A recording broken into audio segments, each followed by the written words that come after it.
Shalom semuanya. Tahun 2024 adalah tahun untuk bangkit. Jadi teranglah. Yesaya 60 ayat 2 dan 3 berkata, sebab sesungguhnya kegelapan menutupi bumi dan kekelaman menutupi bangsa-bangsa. Tetapi terang Tuhan terbit atasmu dan kemuliaannya menjadi nyata atasmu. Bangsa-bangsa berduyun-duyun datang kepada terangmu dan raja-raja kepada cahaya yang terbit bagimu. Hari-hari ini Pentakosta ketiga sedang turun. Dan Tuhan Yesus berkata dalam Matius 5 ayat 14 sampai dengan 16 bahwa kita adalah terang dunia. Hendaknya terang kita bercahaya di depan semua orang supaya mereka melihat perbuatan kita yang baik dan memuliakan Bapa kita yang di sorga.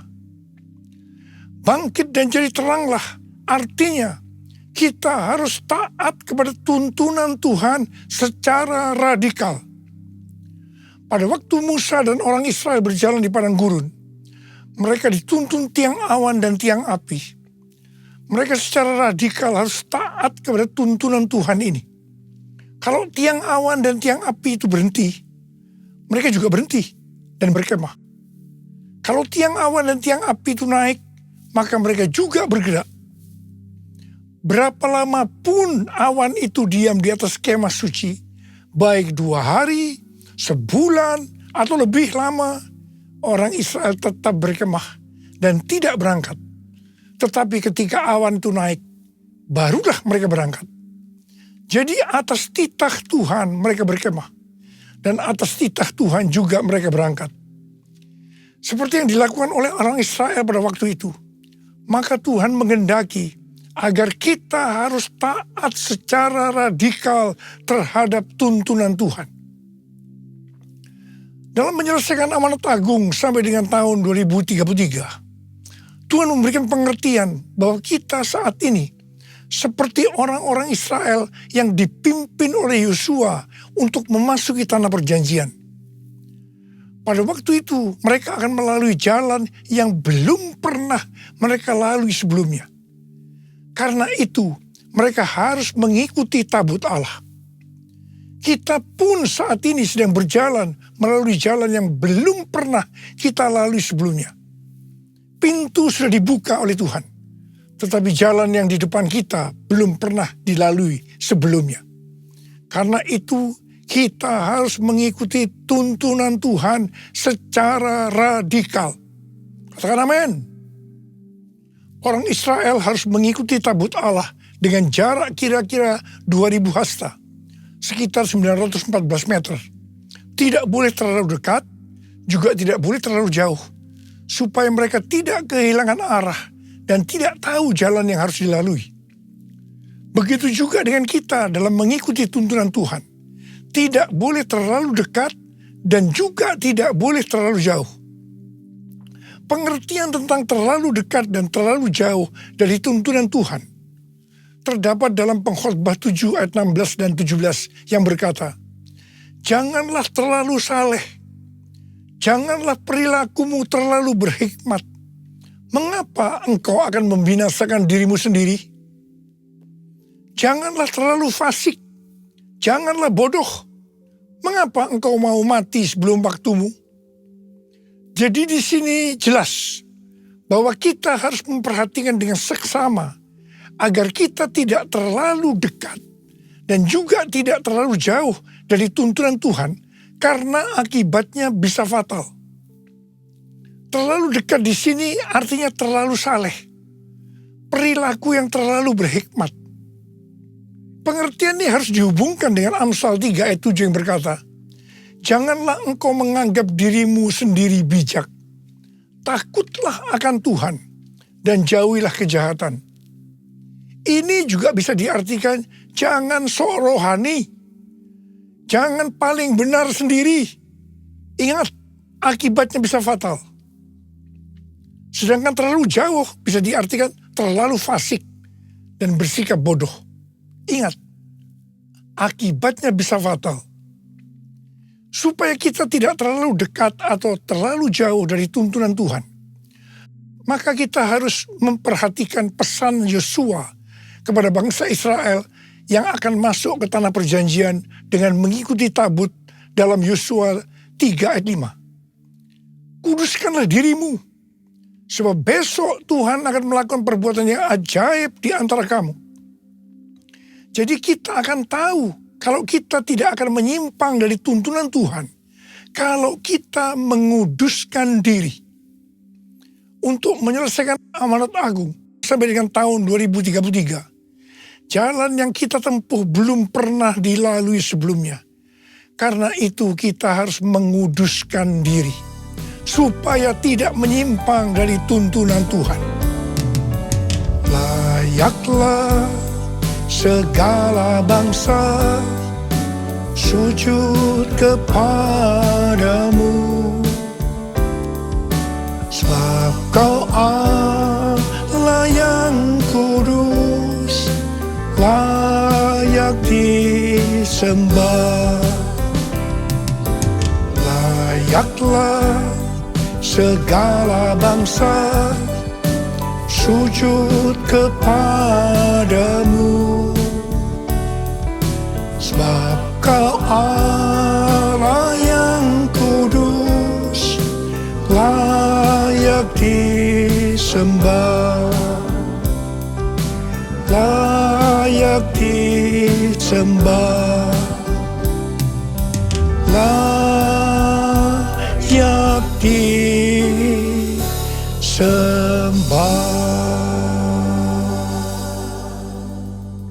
Sekarang mari kita akan melihat tuntunan dari Tuhan. Bangkit dan jadi teranglah, itu artinya kita harus menyelesaikan amanat agung. Kita harus memuridkan, dan hanya murid yang bisa memuridkan. Karena itu kita harus menjadi murid Tuhan Yesus. Untuk bisa bangkit dan jadi teranglah, yang artinya menjadi murid, maka kita harus mengalami proses pemurnian dan pembentukan yang dilakukan oleh Tuhan sendiri. Pada akhir tahun 2023, Tuhan berbicara kepada saya melalui Maliaki 3 ayat 1 sampai dengan 4. Yang berkata demikian, lihat, aku menyuruh utusanku agar ia mempersiapkan jalan di hadapanku.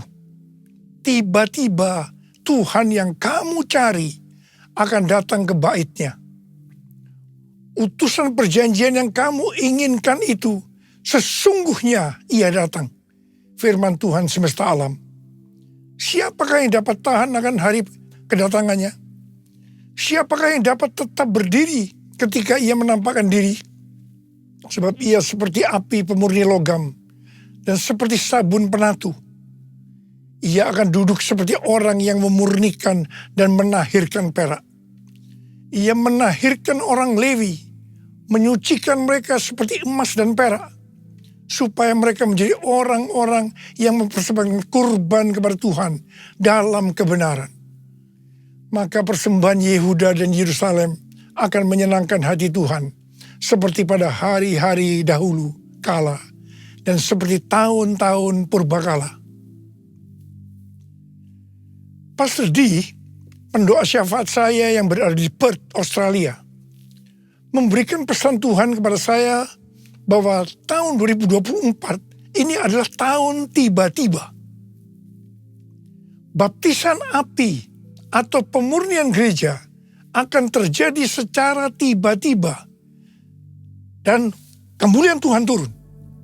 Hal ini akan mengakibatkan penuaian jiwa akan terjadi secara cepat. Mereka berbondong-bondong masuk ke dalam kerajaan Allah. Mereka datang dari berbagai lapisan masyarakat. Orang tua dan anak-anak muda dari berbagai macam latar belakang. Anak-anak muda akan lapar dan bergairah untuk Tuhan. Pentakosta ketiga akan dinyatakan seperti belum pernah terjadi dan disaksikan sebelumnya. Karena hal itu akan terjadi di rumah-rumah melalui penyembahan, sehingga terjadi kesembuhan, mukjizat, pencurahan Roh Kudus yang akan menarik jutaan jiwa ke dalam kerajaan Allah. Haleluya! Curah Curahkanlah kuasa-Mu Tuhan, mujizat terjadi di tempat ini. Curahkanlah kuasa-Mu Tuhan, mujizat terjadi sekarang ini. Curahkanlah kuasa-Mu Tuhan, mujizat terjadi di tempat ini. Curahkanlah kuasa-Mu Tuhan, mujizat terjadi sekarang ini. Mujizat terjadi sekarang ini. Mujizat terjadi sekarang ini. Tuntunan Tuhan yang kedua sebagai berikut. Bangkit dan jadi teranglah, artinya mendeklarasikan kemenangan ketika dicoba iblis. Judul perikop Matius 4 ayat 1-11 adalah Yesus dicobai di padang gurun. Di sini Tuhan Yesus yang dalam kondisi lapar setelah berpuasa 40 hari 40 malam dicobai iblis. Ada 3 jurus pencobaan yang diberikan oleh iblis kepada Tuhan Yesus. Perlu dicatat bahwa 3 jurus pencobaan iblis ini juga secara terus-menerus ditujukan kepada orang-orang Kristen. Seperti Tuhan Yesus yang menang ketika dicoba iblis, maka kita pun harus menang. Bangkit, jadi teranglah. Kita akan melihat 3 jurus pencobaan yang dilakukan oleh iblis. Jurus pertama, iblis berkata kepada Tuhan Yesus, "Jika Engkau anak Allah, perintahkanlah supaya batu-batu ini menjadi roti." Iblis tahu bahwa Yesus sedang lapar. Dia butuh roti. Di sini iblis menekankan bahwa hidup di dunia yang paling penting mencari roti. Roti berbicara tentang hal-hal yang jasmani. Kalau tidak ada roti, maka akan mati. Karena itu cari roti dengan segala macam cara kalau perlu. Tetapi apa jawab Tuhan Yesus? Ada tertulis, manusia hidup bukan dari roti saja, tetapi dari setiap firman yang keluar dari mulut Allah. Haleluya! Tuhan juga berpesan kepada kita bahwa kamu jangan khawatir apa yang akan kamu makan, apa yang akan kamu minum, apa yang akan kamu pakai. Semua itu dicari oleh bangsa-bangsa yang tidak mengenal Allah.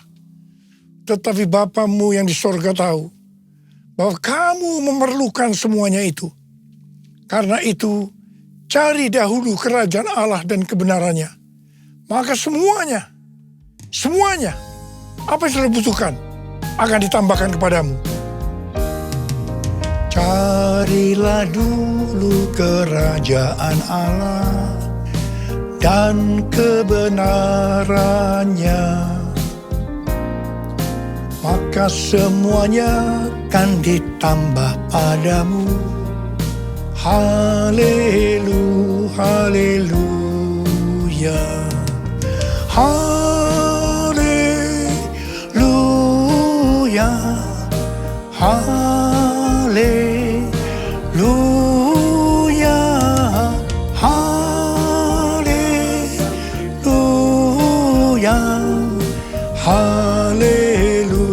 haleluya,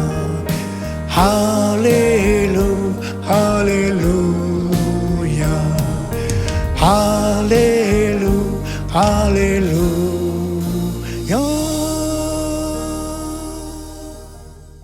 Jurus yang kedua, iblis membawa Tuhan Yesus ke kota suci dan menempatkan dia di pinggir atap bait Allah. Lalu iblis berkata kepada Tuhan Yesus, "Jika Engkau anak Allah, jatuhkan dirimu ke bawah. Sebab ada tertulis mengenai Engkau, Ia akan memerintahkan malaikat-malaikatnya, dan mereka akan menatang Engkau di atas tangannya, supaya kakimu jangan terentuk kepada batu." Tuhan Yesus langsung menjawab, "Janganlah engkau mencobai Tuhan Allahmu." Tuhan Yesus tahu tentang hukum gravitasi. Bahwa kalau dia menjatuhkan diri ke bawah, akan mati. Memang firman yang dikutip oleh iblis itu, bahwa dia akan menyuruh malaikat untuk menyelamatkan. Tetapi ini adalah logos, bukan rema. Artinya firman yang dikutip iblis ini, bukan berbicara kepada Tuhan Yesus. Pendeta Yonggi Cho pernah bersaksi tentang 4 gadis yang baru pulang dari KKR, dan mereka sedang on fire. Mereka harus menyeberangi sungai yang pada saat itu sedang banjir. Mereka berkata satu dengan yang lainnya tentang firman mengenai Petrus yang berjalan di atas air. Kalau Petrus bisa berjalan di atas air, kita juga pasti bisa. Dengan bergandengan tangan mereka menyeberangi sungai yang banjir tadi. Apa akibatnya? Akibatnya 4 gadis itu mati terseret banjir. Mereka rupanya tidak mengerti bahwa Petrus bisa berjalan di atas air karena disuruh Tuhan Yesus. Jadi Petrus itu sebenarnya berjalan di atas firman Tuhan. Iblis berusaha untuk menjebak kita dengan jurus seperti ini.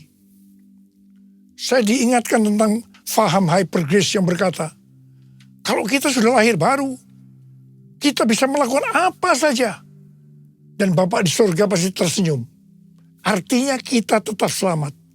Ini yang disebut mencobai Tuhan. Hati-hati. Jurus yang ketiga. Iblis membawa Tuhan Yesus ke atas gunung yang sangat tinggi. Dan memperlihatkan semua kerajaan dunia dengan kemegahannya. Iblis berkata, semua ini akan kuserahkan kepadamu jika engkau sujud menyembah aku. Langsung Tuhan Yesus berkata kepada iblis, enyahlah iblis, sebab ada tertulis, engkau harus menyembah Tuhan Allahmu, dan hanya kepada Dia sajalah engkau berbakti. Ingat, penguasa dunia ini adalah iblis. Dia bisa memberikan kepada siapa saja yang dia kehendaki, yaitu orang-orang yang mau menyembah dia. Jurus ini banyak mengalahkan orang-orang Kristen. Hati-hati. Hati-hati.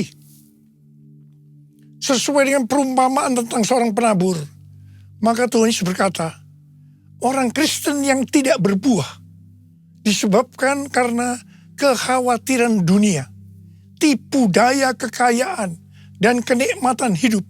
Ini adalah tipu daya si iblis. Kita harus bangkit, jadi teranglah. Kita harus mendeklarasikan kemenangan. Kita waktu dicobai si iblis. Saudara-saudara, kita semua harus menjadi pemenang. Yang mau menjadi pemenang katakan amin. Sebab hanya pemenang yang masuk surga. Sekali lagi saya mau katakan, hanya para pemenang yang masuk surga. Mari katakan bersama saya. Kitalah umat pemenang, kita umat pemuji. Kita anak perjanjian, Yesus telah bangkit, kalahkan maut. Bangkit, ya lahir baru, jalan dalam kuasa darahnya. Jadi ahli warisnya, anak Allah, anak Allah, anak Allah, hei anak Allah, hei hei hei.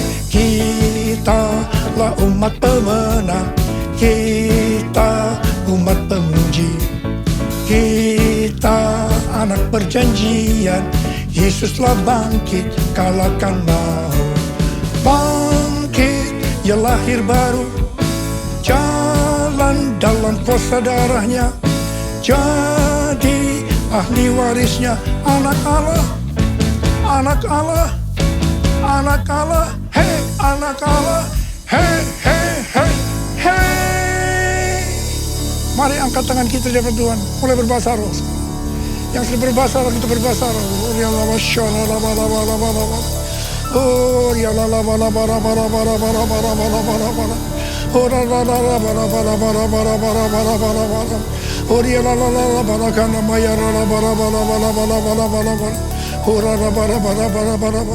Hamba berdoa buat anak-anak-Mu saat ini ya Tuhan.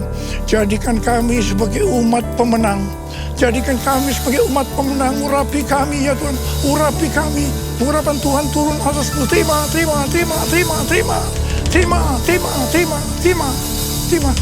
Dalam nama Yesus. Dalam nama Yesus. Haleluya. Amin. Saudara-saudara, kita akan masuk dalam perjamuan kudus. Kita akan mengingat ayat ini. Sebab setiap kali kamu makan roti ini dan minum cawan ini, kamu memberitakan kematian Tuhan sampai Ia datang. Perjamuan kudus adalah perjamuan Tuhan Yesus sendiri. Setiap kali kita masuk dalam perjamuan kudus, Tuhan Yesus selalu berkata, biarlah ini menjadi peringatan akan aku. Peringatan akan aku. Karena itu mari arahkan hati kita kepada kebaikan Tuhan. Kita akan mengingat kebaikan Tuhan. Supaya kita lebih mengasihi Tuhan Yesus. Kita lebih mengasihi satu dengan yang lain. Mari tundukkan kepala. Bapa, siapakah kami sebelum kami mengenal Engkau? Kami semua orang berdosa. Upah dosa adalah maut, mati. Tapi Engkau yang tidak berdosa telah dijadikan dosa oleh karena kami. Engkau harus turun dari surga mulia, mati ganti kami dengan penderitaan yang luar biasa. Sungguh kalau kami pikirkan betapa baiknya Engkau Tuhan. Engkau jadikan kami sebagai anak-anak-Mu. Engkau berkati, Engkau tuntun kami, Engkau tegur juga kalau kami salah. Itu Engkau ya Aba, itu Engkau ya Aba. Terima kasih buat kebaikan-Mu selama ini buat kami semua. Terima kasih. Tuhan akan memberkati kita semua melalui perjamuan kudus. Tapi Tuhan mau kita makan dan minum dengan cara yang benar. Karena itu masing-masing introspeksi. Lihat keadaan dirimu masing-masing. Jangan menyimpan dosa. Kalau ada dosa yang Tuhan ingatkan saat ini, langsung minta ampun. Langsung minta ampun. Ampuni kami Tuhan. Ampuni saya Tuhan. Ampuni saya. Tuhan, Kau melihat anak-anak-Mu sedang meminta ampun padamu. Layakkan kami untuk masuk dalam perjamuan kudus. Dan Kau akan memberikan berkat yang luar biasa buat kami semua. Terima kasih. Kami akan masuk dalam perjamuan kudus dengan hati yang penuh ucapan syukur. Dalam nama Yesus kami berdoa. Amin. Sekarang mari angkat roti di tangan kanan kita tinggi-tinggi. Sebab apa yang telah kuteruskan kepadamu telah aku terima dari Tuhan. Yaitu bahwa Tuhan Yesus pada malam waktu Ia diserahkan mengambil roti. Dan sesudah itu Ia mengucap syukur atasnya. Ia memecah-mecahkannya dan berkata, inilah tubuhku yang diserahkan bagi kamu. Perbuatlah ini menjadi peringatan akan aku. Sudah dikasih Tuhan. Bukankah roti yang kita pecah-pecahkan ini adalah persekutuan kita dengan tubuh Kristus? Mari kita makan dalam nama Yesus.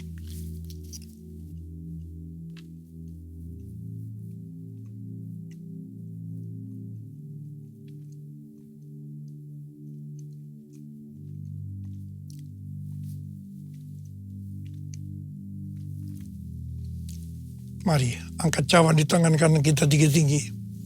Demikian juga Ia mengambil cawan sesudah makan lalu berkata, cawan ini adalah perjanjian baru yang dimeteraikan oleh darahku. Perbuatlah ini. Setiap kali kamu meminumnya menjadi peringatan akan aku. Saudara dikasih Tuhan, bukan cawan pengucapan syukur. Yang atasnya kita ucapkan syukur adalah persekutuan kita dengan darah Yesus. Mari kita minum dalam nama Yesus.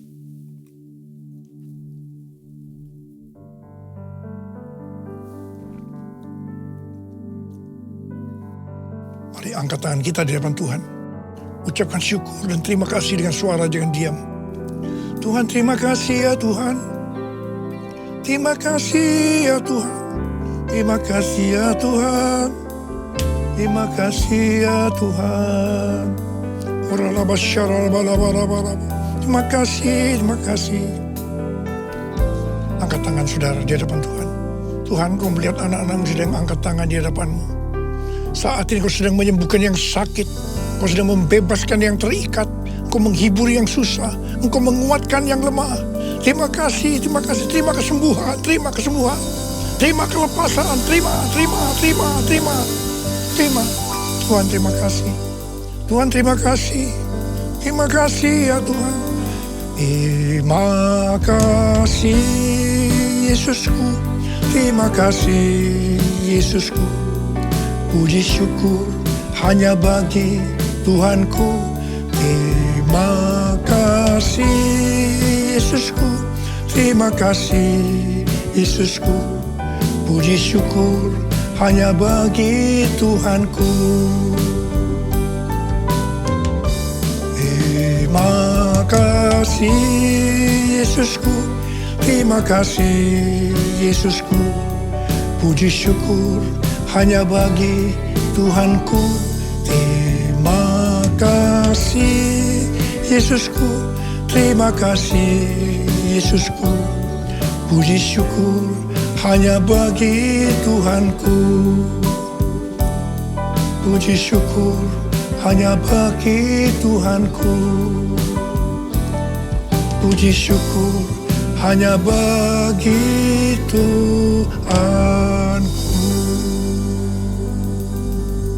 Makasih Tuhan. Terima kasih Tuhan. Terima kasih. Sekarang terimalah berkat Tuhan.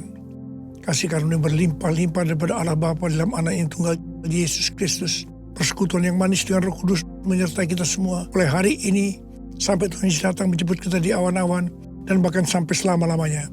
Yang percaya bersama-sama katakan, Amin.